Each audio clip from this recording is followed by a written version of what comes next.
Hey guys, how you guys doing? Did you know that there are some common problems and difficulties that everybody in business who's trying to start, run, and build a business run into? Do you know what these are and what their handlings are? Well, I'm going to show you based on my real life experiences of what I ran into and how I solved it. And I'm going to give you a great source that if you apply it and you use it and apply it, it's going to knock your socks off. It'll turn your company into something like McDonald's. All right, guys, let's stay tuned. All right, this is Jae Burnham, and this is the real Jae Burnham Show. How the heck are you guys today? So glad you're here with me. What a beautiful, gorgeous day. All right, guys, sorry for that distraction. So, in my business, I've been in this business, here, but on Saturday, which is my birthday, that's when I started my moving company, was on July 22nd. So I will actually have been in business 9 years, going on our 10th year in business. So in 10 years of business, I've seen a lot of problems and I've handled a lot of problems. Maybe I didn't handle them the best way I should have, but I'm still around. So that said, I don't think I did half bad. So I think I got a little bit of insight.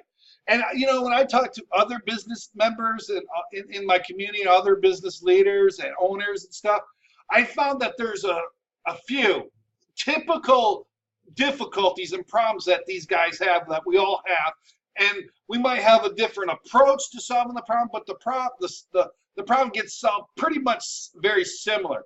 So let's go over those problems and let's go over the solutions.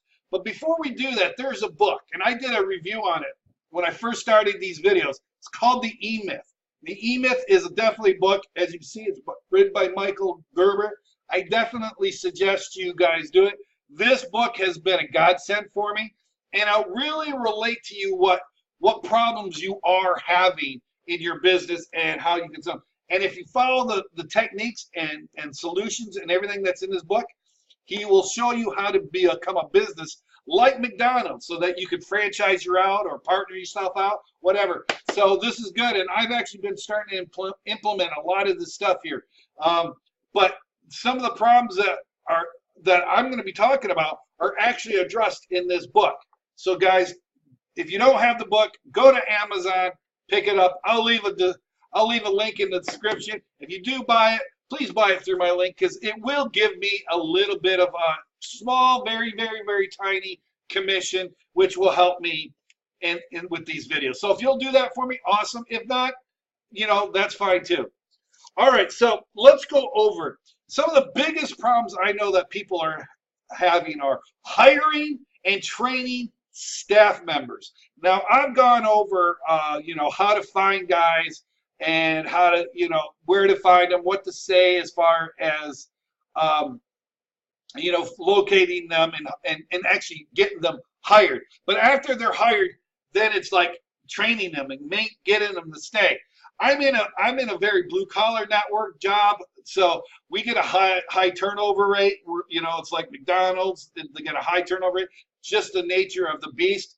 It's not uncommon for a labor job such as mine. Even the skilled laborers like construction, plumbing, electrician, they have a lot of high turnover rate on those jobs as well. But it's just the way it is. But how do you solve it? How do you want to keep the guys? Now, I've got some guys that have been with me. Like, I got one guy who's been with me now a total of about 3 years, 2 years, something like that, doing really well. He's a hot dog, getting the job done. Really appreciate him. I did have to let him go at one point, but I've rehired him back, and he's doing really good.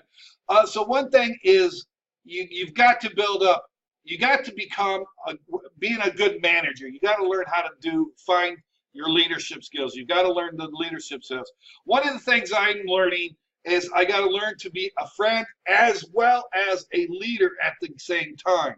There are some things that your guys are going to say that they're going to want, they need and want. Like, I've been listening to my guys, and they've been saying, I'd like to have some water. I'd like to have some beers and stuff, So that's not a big difficulty, That's not a hard thing. So what I did is I have a little mini fridge, and I stock up the mini fridge. I stock it up with sodas and water and every once in a while, I'll have some beer there for them. So when they get off of work, they can drink some beer. Totally okay, you know. That's just the nature of the thing. I'm not trying to, you know, turn them into lushes or nothing, but you know, they can go and have a beer or two and enjoy and just enjoy a beer with the boss. You know, because believe it or not, they want to have a connection with the boss. They want to know that, hey, the boss is going to listen to them, is going to care about them, pay attention to them. So if they ever come and say, you know, the missus is having a surgery, that the boss is going to be a little bit empathetic. He's going to know the family and so on and so forth. Another good thing that I've been implementing is taking out my guys one at a time, individually, and just showing them a good time. Sitting down and buying them a meal at a restaurant. It doesn't even have to be good. One guy loves fried chicken, so I took him to KFC. You know, and we sat, we talked, and we chatted. And we got to get, you know, I chatted. I found out a little bit about him and his life. He got to find out a little bit about me. So we really created that reality. And you know, that builds up loyalty. So again, don't get me wrong. I don't want you to do this where you're being taken advantage of by your guys. You're still the boss. And when you say no, no means no. Or if you say do this, they got to do that. But to become and humanize yourself to them and being able to show yourself and being able to give of yourself, they want to see that. Your employees want to see that. And of course, if you offer the benefits, if you offer, you know, the good pay, and so on and so forth, things like that, that's definitely going to build loyalty. But just being their friend, but being their boss as well, right? And don't believe the Hollywood take on what a good manager is, you know, like the Harvey whatever Specter from Suits. You know, I like that show a lot, but that's not how, in real life, that's not how employees and bosses work, okay? It just isn't. They don't have that kind of relationship. But I'm just saying it makes for great drama, makes for great TV, but it doesn't make for real life application. But if you can have some sort of semblance towards that, then you can definitely do it, all right? So there's that. 2, customer complaints. I can't believe how many of us have that problem. I know, here's the true story. Got to keep it real. Just, what was it, 2 days ago, yesterday ago? I had a guy, and I could smell it a mile away. The guy tried to scam me. You know, my guys moved it. They did the job. They were done. And then the guy goes, oh, could you do such and such? After they had already done the bill. Of course, my guys doing what I told them, you know, of course, we'll help you do that. Not a problem. Let us help you. It took them like almost another hour to do it because they had to take the door off, frame off. It was very narrow. And when doing that, they did, you know, scratch the guy's washer and dryer. Now, it's a washer and dryer going down into a basement where nobody sees it. And he's worried about a little scratch. I mean, come on, really? How pathetic and petty do you have to be if you're worried about a little bit of a scratch on your washing machine? Okay? Yeah, I mean, it shouldn't have happened. Well, guys, it was a tight fit. The guys did the best they can. It happened. We will take responsibility. But come on, guys. It's your washing machine down in your basement where nobody's going to see it. It's not like it's mom's great friggin' antique from the 16th century. All right, it's just, come on, let's just be real. All right, I mean, not only that, they have little kids. It's going to get damaged anyway. Come on, you know. I mean, it's anyway. I'm not going to go in anyway. But he was upset with it, but he didn't want to pay, and I could smell it. That's a scam a mile away. And then next thing you know, so the guys are like, well, you know, we can't do anything, you know. So they call me up, and I'm like, okay, sir, not a problem. Thank you very much. We'll definitely do that. I'm gonna. But he was like, I'm not gonna pay. I think that's the thing. I was like, well, sir, you know, here's the thing. If you don't pay, then I'm not gonna follow up with an insurance claim with you. It's not gonna get fixed, and it's gonna have to be fixed on your own dime. He goes, well, that's not how. I was like, well, that's how the rules work with my business and my insurance. So, you know, I'm not trying to be a jerk, but, you know, you have to pay me in full, and I will send my repair person out there to do an estimate to see what we can do, and, you know, we'll go and see about getting the fix for you. He was like, oh, and then now he's starting to nitpick. Well, they did this, and they did that, and blah, blah, blah. And I was like, well, sir, okay, got it. And we'll handle that. But, and then he goes, all right, I'll pay you. But that's not how it works. I'm like, excuse me? He goes, yeah, that's not that doesn't how you work your business. I'm like, well, that is our policy. And that's the policy of our insurance. He goes, that's just not true.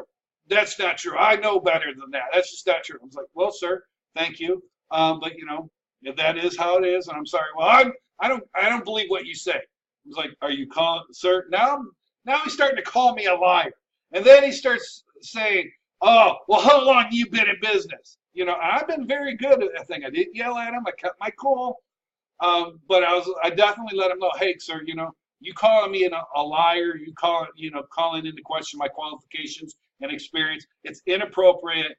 And basically, what you're trying to do is you're trying to get this move done for free. And I know what you're trying to do. I understand. We will fix your equipment, but we're not going to do it. And he just started going, well, and then he tried to go, well, I want to pay my credit card. Unfortunately, we don't take credit cards. He goes, well, that means I got to go all the way back to where I lived. I'm like, well, okay, but just so you know, if you got to do that, we're on the clock until we get payment. And he's like, whoa. And sure enough, he comes, I'm writing the check now. I'm like, oh, I thought you had to go back to where you live. No, I found it. They were in the truck. He just lied his ass off. So what do? How do you handle customer complaints? Well, you're not going to solve every customer complaint. In this instance, I basically called the guy out and let him know that his communication to me was inappropriate. He doesn't need to speak to me in such a manner. I was willing to solve the problem. I was willing to send somebody out to get it fixed. But then he starts calling me names and calling me a liar. And I had to put the ethics in and say, hey, look, that's not appropriate.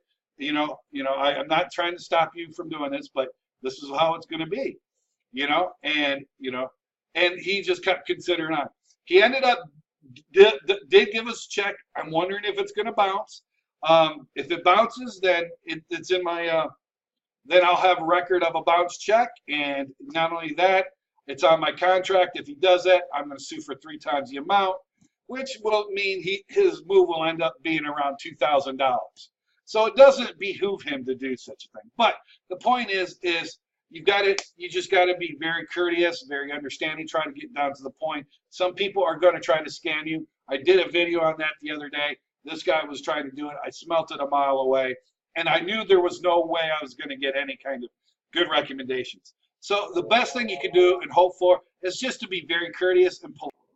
So just be polite, as I was saying, and follow the instructions that I have in my other videos about how customers will scam you, and that'll be very beneficial.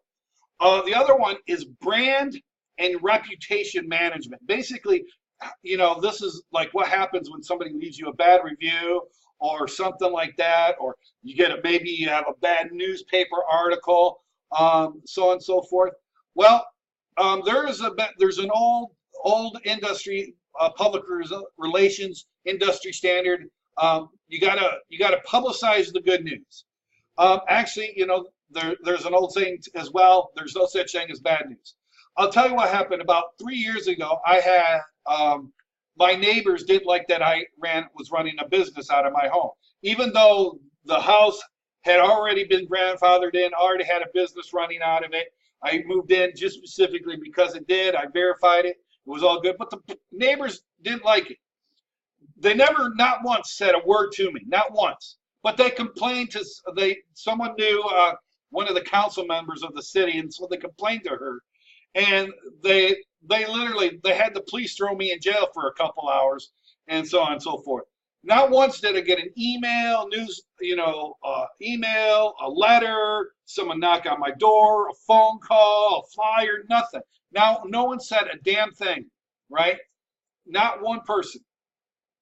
But anyway, so I ended up doing that. And then as part of that, because I had to they took me to jail. Her name's Carol Woods. She's a big fat slob in Lansing. And yeah, I do not like her at all. So yeah, if you ever see that gargantuan whale of a bitch whore, and I'm being polite, you know, her name's Carol Wood, and she's in the council. She had me think, so I had to go to court and do all this thing. But she brought a newspaper into the courtroom to write this, and this some rag, one of these left-wing, you know, leaning rags, you know, where all business people are horrible kind of thing. It was written by a fag. And, you know, all business people are horrible because they should be giving their money away and all this good. So they wrote like this 2-page article on me. And it was like a big, you know, it's one of those big paper. Just because, and my crime is I ran my business out of my home. That's right. I ran my business out. That was my crime that I committed. I didn't commit anything else. Nobody complained about my service, nothing. It was only because there was 2 people that lived across that didn't like that I was running a business out of my house. Heaven forbid, you know. Anyway, that's the kind of world we live in. Anyway, long story short, they wrote that article. So what did I do? I think two people told me about it, that they had read about it in the thing. I mean, this is how little it gets read, right? 2 people read about it and told me about it. I actually had like 5 people actually call me up and use my services because they read about me in that thing. So, I mean, it is, sometimes it's, you know, depending on the source, it's not that big a deal. But if you are getting a lot of bad reviews, you're going to want to have to do it like an internal assessment of your business and find out what you're doing wrong. Is people stealing? Are they just not caring? Are they smoking cigarettes? Pay attention, listen to what those customers are saying, and they're going to say something of what they're upset, and you're going to find snippets of similarities in each one of those complaints, and that is what's going to be the problem that you're going to have to solve. You fix those problems and the commonalities of those complaints. You fix that problem, those complaints will cease. You'll never see them again. Okay, so just pay attention, listen to your customers. Find and get down to the truth of the matter, and you'll be fine. Now, it's really comes down to communication and being able to listen and duplicate what's being communicated to you. It's a bit of an art as well as a skill. So you can get the skill, no problem, but you got to work on the little bit of the art of finding the snippets, right? And that requires you reading. Let's see all those books. Get a library, start reading. Leaders are readers. You want to know the philosophy of people, you want to know how people are going to react to certain things? Start reading books, and you're going to get into the psyches of people, and you'll start learning. Not only that, you'll learn how to advertise and market and all this good stuff. If you just start reading, that is the solution to this problem, is learn how to communicate, learn to read, learn what people are going to have a problem with. Because we're all the same. We all look different. We all might have this and that. We all have our different issues. But when it comes down to it, we pretty much have the same loves and hates and dislikes and likes as everybody else. All right? There's nothing new under the sun. All right. So one of the other things that people have a problem with is financial management. This will kill a business faster than anything. If you do not know how to manage your books, you're going to fail. So if you don't like doing it, great, that's fine. Hire somebody to do it. That's actually a smart thing to do. It's actually recommended in this book. Hire somebody. If you don't, but you got to get these books down. QuickBooks is a great source to do your finances easily and quickly. But again, if it's hard doing all that stuff, hire somebody. Get an intern. Get somebody from a local community college to be an intern in your office for a small wage and maybe some work credits and stuff.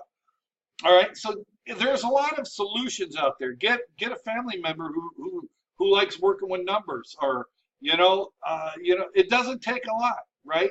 Go to an unemployment office and find somebody in an unemployment office that needs a job that has some skills in this area and hire them.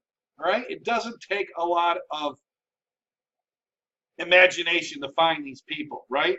And if you apply, treating them well, doing, listening to what they need and want to help them do the job, things that they like, things that you can do and afford, then do it. Obviously, the outlandish stuff you're not going to provide them, but Get financial management in. These are the top 4 things that are just going to kill your business if you don't do it. But there are a couple more that I want to go over, and these are a little bit more general, but they're definitely something you want to keep in mind.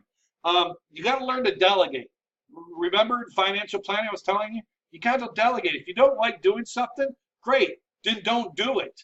If you don't know how to do something, great, then don't do it. You want to be concentrating on what you know best, right? You're probably a technician. You're probably a great technician, but you probably don't know management and you don't know sales. That's fine. You don't need to.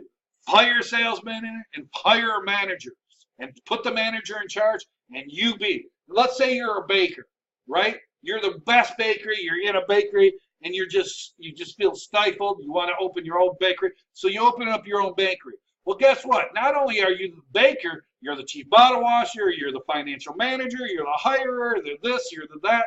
And guess what? Guess what you're not doing any longer? You're not baking.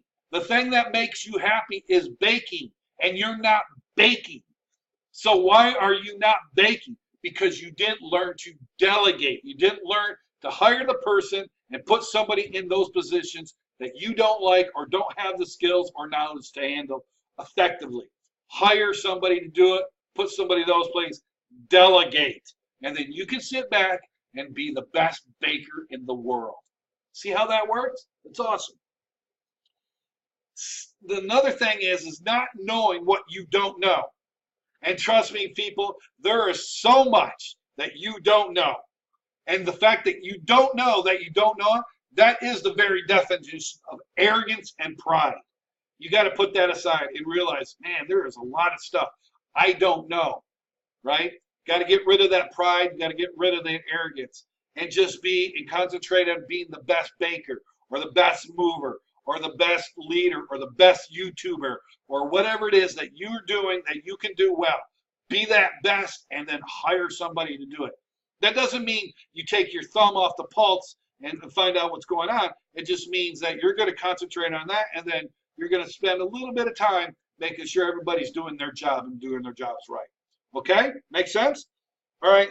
And then the last thing that I see a lot of people doing, and these last 3 things that we're going over, they kind of all mesh together, and they're really addressed in this book, is trying to solve everything yourself. Trying to be everything in the company yourself. You can't. You're just one person. And you can only wear so many hats before you become overwhelmed and you start hating your business. You didn't get into business because you hated it. You did the business because you wanted to be in business. Now, if you're just opening a business to start a business, then you're not a business person. What you are is an investor, right? And that's a different sort of hat. Be that person and let somebody run the business. Start a business and put somebody in management and go start another business and put somebody. That's okay too.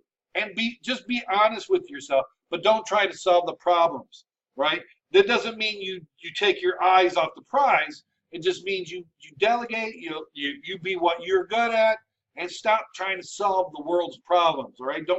You shouldn't be putting all the problems. You should have it so that your people have full authority to solve any and all problems that come their way that's in relation to their job. They should be able to handle the problems. For instance, my guys, when they're out on the job, if there's a problem, I tell them to solve it. I'm not there. They're the ones on the job. I force them to solve the problem. And sometimes they screw up. Maybe they don't solve it the way I would have wanted it solved. But you know what? They solved it. They did what they thought was best at that time. So what do? We correct them and go, okay, good. This is what I would have done, right? And you don't make them wrong. It's a training thing. This is what I would have done. This is how I would have liked to have it handled. And guess what? Maybe they'll go and screw it up again. And then this is what I would have liked done. This is how I probably would have handled it. And you might have to do that 2 or 3 times. But eventually they'll get it. And guess what? Boom. But you got to give them the power to screw up and the power to solve the problem all at the same time. And that's hard for some people, right? Now, these last 3, they're not they're not going to kill your business, but they will lead to the previous 4, right? So, guys, just solve the problems. Don't worry about being everything. And the things that you don't know, get somebody to handle. Learn the fine art of customer complaints and customer communication, and hire and train your guys appropriately. And if you don't know that, find somebody that you can hire to teach you that. Find a consultant or a mentor. All right? All right, guys. Hopefully this was very helpful. Hopefully you liked what you learned in it. Give me a thumbs up if you liked the video. Make sure you share this with all your family and friends, because I can see if you're doing it. I can see the stats. And don't forget, subscribe to this channel. All right, guys. Thank you so much. Have a great day. Bye-bye.